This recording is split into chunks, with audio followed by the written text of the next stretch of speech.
Kalau kamu ingin baik, itu yang pertama adalah kamu koreksi diri. Kekuranganmu itu apa kira-kira untuk kau benahi? Cuman kadang koreksi diri itu adalah susah.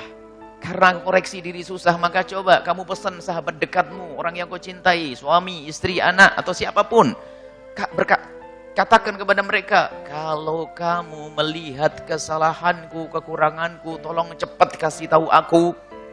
Buka diri untuk dikritik, buka diri untuk dinasihati. Tolong sahabatku tercinta, kalau kamu melihatku kurang baik atau salah, segera ingatkan supaya aku tidak berlarut dalam kesalahan. Ini tingkatan yang kedua. Pun demikian, kadang seorang sahabat mengingatkan bahwa perlu waktu, perlu kesempatan yang tepat, masih ragu-ragu karena sahabat dekat. Yang ketiga, kalau kamu pengen berbenah diri, pengen tahu kekuranganmu tuh lihat, cari orang yang memusuhimu itu. Waduh, apa yang diomongkan tuh biasanya benar tuh. Kamu begini, benar tuh, benar. Gitu aja sudah. Alhamdulillah, saya nyari-nyari susah kekuranganku. Tatanya dia. Dan betul, subhanallah. Termasuk dalam perjalanan ini, kita perjalanan dakwah dan sebagainya, banyak hal kita belajar akhlak dari mereka yang mencaci. Dia mencaci begini, memang saya punya kesalahan dalam hal itu. Selama ini saya tidak sadar. Mungkin omongan kita suka begini, itu nggak sadar.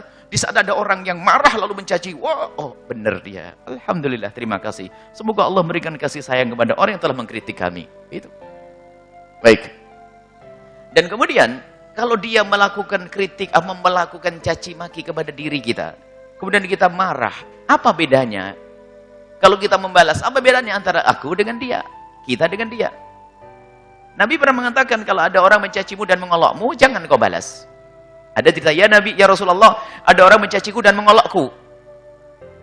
Apakah boleh aku membalas? Kalau kamu balas, kamu sama dengan dia. Kamu tidak punya kelebihan. Makanya kalau ada orang mencaci kita dan mengolok kita, jangan buru-buru membalas.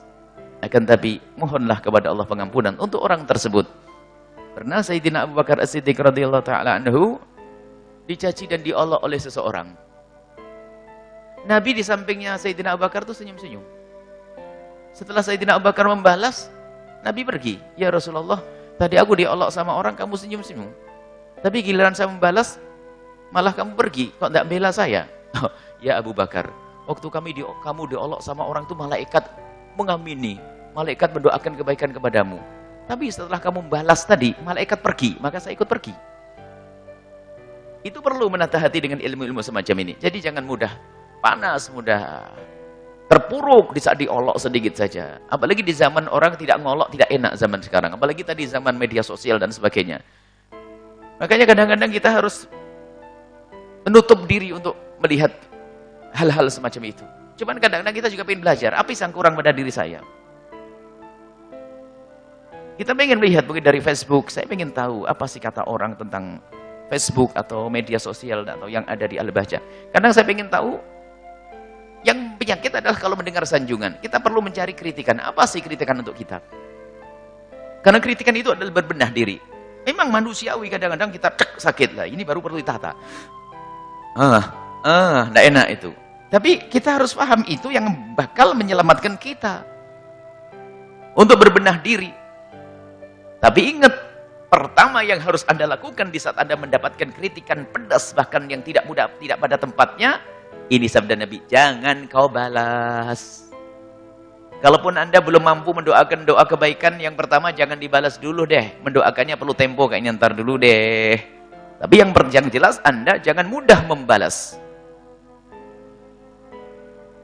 Dan ketahuilah kalau dia mencacimu dengan cara yang salah, ataupun dia tahu kesalahanmu yang sesungguhnya, kesalahan harusnya ditutup.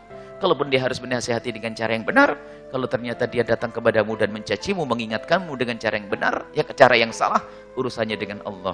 Tidak usah kau ikut-ikut ngurusi dia. Maka bersabarlah, jangan kau balas caciannya dengan cacian darimu, agar kamu punya kelebihan. Dan mungkin dengan kelembutan perilakumu itu menjadikan dia sadar, sehingga tidak akan melanjutkan caci makinya. Kalau orang punya kebiasaan mencaci, Anda balas, dia akan lebih garang lagi. Tapi kalau Anda ucapkan kalimat mohon maaf, terima kasih atas itu semuanya, insya Allah setelah itu tertutup mulutnya. Wah, ini saya caci tanpa begitu. Top kalah saya sudah. Assalamualaikum. Beres. Wallahu a'lam.